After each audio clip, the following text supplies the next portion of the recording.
I was 65 years old the afternoon everything began to fall apart, though at the time it felt like an ordinary day I would forget by dinner. I was sitting in a quiet neighborhood cafe with my son Daniel and his wife Olivia. The kind of place with chipped mugs, soft jazz playing too low to recognize, and sunlight resting on the tables like it had nowhere else to be. Daniel was talking about work. Olivia was scrolling through her phone, nodding without really listening. They had gone to the counter to pay the bill when a woman appeared beside my table. I did not hear her approach. One moment I was stirring my coffee. The next, she was there. She was in her early 50s, maybe older, with silver threaded through dark hair pulled tight at the nape of her neck. Her coat was buttoned despite the warmth inside the cafe. Her eyes met mine with the kind of urgency that makes your stomach tighten before your mind can explain why. Without asking, she placed a small blue box on the table. "You will need this tonight," she said. "Answer the call, no matter what." Before I could speak, before I could ask her name or why she was talking to me at all, she turned and walked out. Not rushed, not panicked, just gone.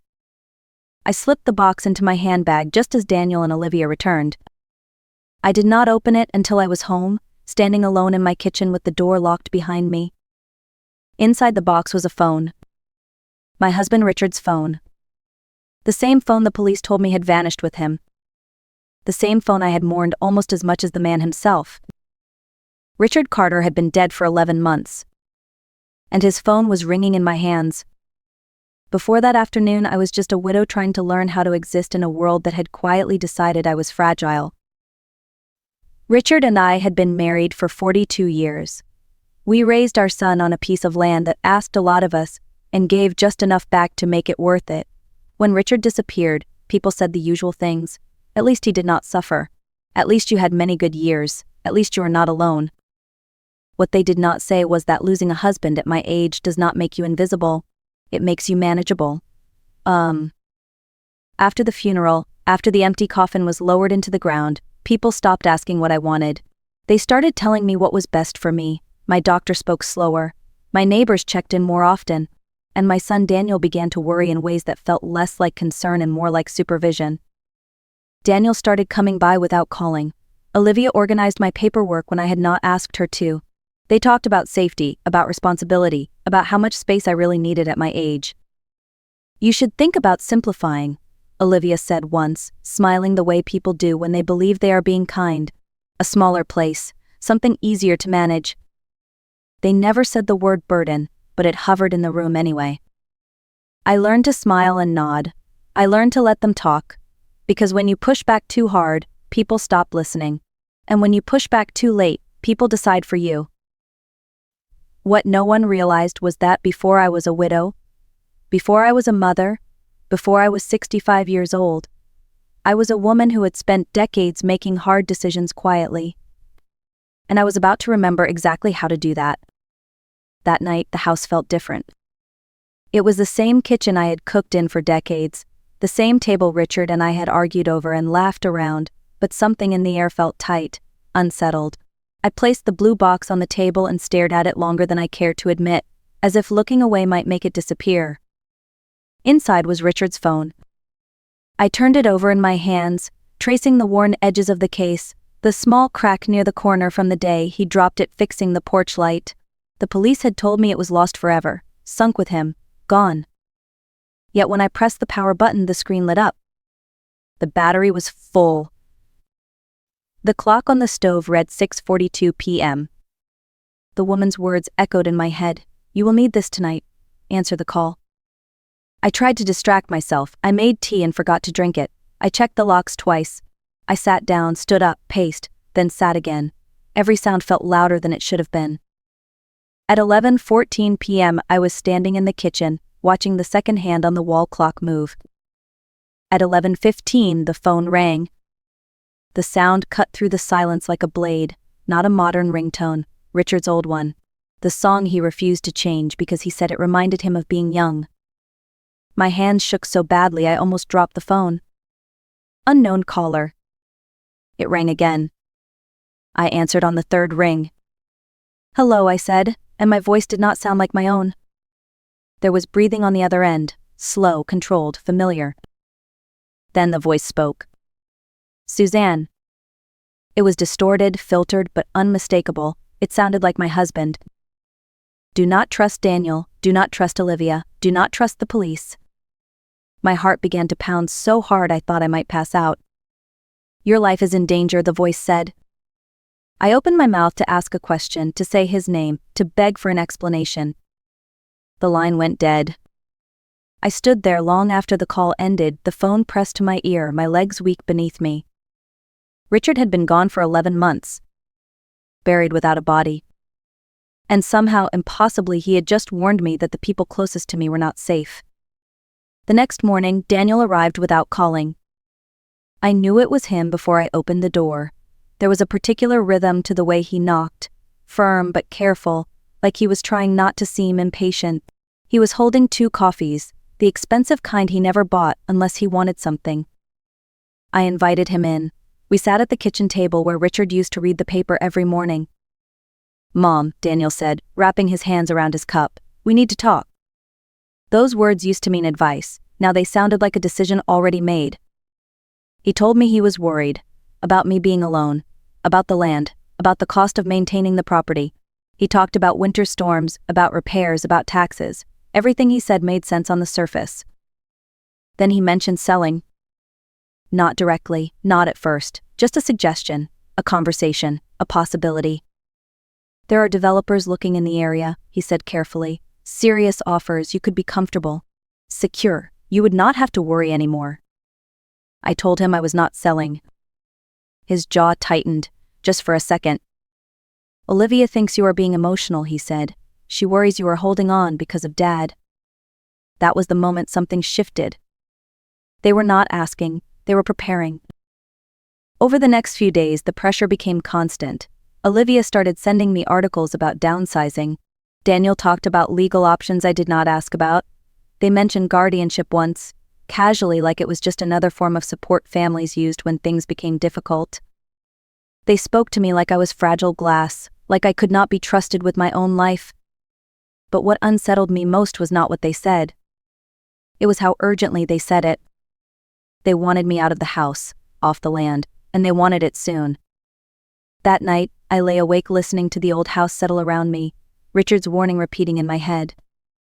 Do not trust Daniel, do not trust Olivia. For the first time, I asked myself a question I had avoided since the call. What would my son gain if I left everything behind? I did not confront Daniel or Olivia after that. Instead, I did something Richard had always respected. I went looking for facts. I started in his old study, the small room at the back of the house where he used to keep receipts, manuals, and paperwork that did not fit anywhere else. At first, everything looked familiar. Bank statements, insurance files, the deed to the property. Then I noticed what did not belong. An envelope tucked inside a folder marked utilities, a receipt for legal services, not a local firm, not the kind of attorney you hire to update a will or handle taxes. A criminal defense lawyer in New York. My heart sank. Richard and I did not keep secrets, at least that is what I had always believed. Yet here was proof that my husband had been meeting with a lawyer he never mentioned to me. I opened the laptop we had shared for years and searched our old email account, the one we used for household business, travel, bills, appointments. The search results appeared slowly, like they were reluctant to be seen. Emails about land surveys, messages discussing access points and boundaries, and one short exchange that made my hands go cold. A preliminary assessment of the property, a potential buyer, serious money. Dated just weeks before Richard disappeared. My husband had been investigating something. Quietly, carefully. And whatever it was, he did not trust anyone enough to tell them, not even me. I sat back in the chair and tried to steady my breathing. Richard was not planning to leave me. He was not betraying our life. He was preparing. The cash withdrawals made sense now. The unexplained absences. The late nights in the barn. He had been gathering information, paying for help, protecting something he believed was dangerous. And suddenly his warning felt less impossible and more terrifying. If Richard had been hiding the truth to protect me, then the danger had not disappeared when he did. It had simply changed hands. The barn had always been a place of comfort to me. It smelled of old wood, oil, and seasons that had passed. Richard spent hours there fixing things that did not need fixing, simply because he liked the quiet. That night it felt different, heavy, watchful. The door was already open. A single lantern glowed inside, casting long shadows across the floor.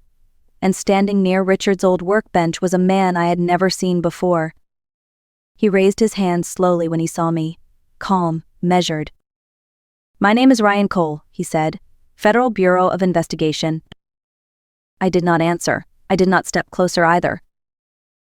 He told me Richard had contacted the FBI nearly 2 years earlier. That my husband had discovered something on our land that did not belong there. Something hidden, organized, dangerous. There was a cave system beneath the property, old, natural, easy to conceal. My son Daniel had found it first. Ryan spoke gently, as if the words themselves might break me. Daniel had been allowing the space to be used for storage and transfers. Not alone, not by accident. It had started small: money, promises, pressure. Richard found out. He confronted Daniel, gave him time to stop, time to fix it. Instead, Daniel chose something else. Richard went to the FBI when he realized his own son would not walk away. He agreed to cooperate, to document everything, to help bring the operation down quietly. Ryan swallowed hard before he finished. They forced Richard's car off the road, made it look like an accident. The investigation was handled locally, closed quickly. I felt something inside me collapse, not loudly, not all at once, just a slow, irreversible breaking. I asked Ryan why he was telling me now. "Because they are running out of time," he said, "and so are you. Daniel and Olivia want you off the land. If you leave, they can destroy what Richard hid. If you stay, you are a liability." Ryan looked me in the eyes. "Richard believed you would know what to do when the truth found you." I stood there in the barn surrounded by the life I had built, realizing the greatest threat to my safety was the child I had raised. And for the first time I stopped being afraid. I became careful. Richard did not leave instructions the way movies make men do. There was no map, no letter taped under a drawer, no dramatic confession waiting to be found. There was only a sentence Ryan repeated quietly, as if he were afraid to disturb it. "Your husband believed you would recognize the place." That night, I walked the property alone. I passed the fence line Richard repaired every spring. The oak tree where Daniel carved his initials when he was 12. The path Richard and I used to take after dinner when we needed to talk without walls listening. And then I stopped. Behind the house, near the old rose bush I planted for my mother the year she died. Richard had helped me dig that hole. He joked that it was deep enough to hide anything important. At the time I laughed and told him he was being dramatic. I knelt in the dirt with my bare hands. The soil was cold, packed tight. My fingers ached as I dug, but I did not stop. I was not thinking about fear anymore. I was thinking about my husband, about the quiet way he loved, about how he always prepared, even when I did not see it. My knuckle scraped against something solid. Plastic. I pulled until the container came free, sealed tight and heavier than it looked. Footsteps crunched behind me. Daniel's voice cut through the dark. "Mom, what are you doing?" I stood up slowly, the box clutched to my chest. For a moment I saw the boy he used to be, the child who fell asleep in the back seat after long drives, the teenager who promised he would always take care of me. Then I saw the man who had chosen money over blood. I ran. I did not look back. I did not explain. I ran toward the tree line as flashlights swept across the yard. A car engine started nearby, headlights flared. A woman leaned out of the driver's seat. "Get in now." It was the woman from the Café. Agent Laura Mitchell. As the car sped away, I opened the container with shaking hands. Inside were documents, a small drive, and Richard's handwriting on a folded note. The truth is buried. Not because it should stay hidden, but because he trusted me to unearth it when the time came. I did not go to the police after that night. I did not call Daniel. I did not confront Olivia. I did not warn anyone. Instead, I did exactly what they expected me to do. I became quiet. I missed calls. I delayed decisions. I told Olivia I was tired and overwhelmed. I told Daniel I needed time to think. I let my voice shake just enough to sound uncertain. Just enough to sound like a woman losing her grip. They relaxed. People who believe they are in control always do. Olivia began speaking more freely. She talked about paperwork, about attorneys, about how everything would be easier once the property was sold. Daniel stopped pretending this was about my safety and started talking about timelines.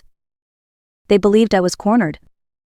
What they did not know was that Agent Laura Mitchell and Agent Ryan Cole were already moving, quietly, carefully, watching communications, tracing money, building a case that did not rely on panic or force. All I had to do was stay in place and let them expose themselves. When Olivia suggested a meeting to discuss my options, I agreed. When Daniel asked me to bring the documents Richard left behind, I nodded. I let them believe I was ready to give up. Weakness makes people careless. They talked in my kitchen the way they always had, assuming I was too old, too tired, too broken to notice. They explained their plan without realizing it, who they had spoken to, how soon they needed the sale, what would happen if I refused. I listened. I remembered. And I waited. Revenge does not always look like anger. Sometimes it looks like patience. Sometimes it looks like letting people think they have already won. By the time they realized I was not the woman they thought I was, there was nowhere left for them to hide. The night everything ended was quiet. No shouting. No dramatic confrontation.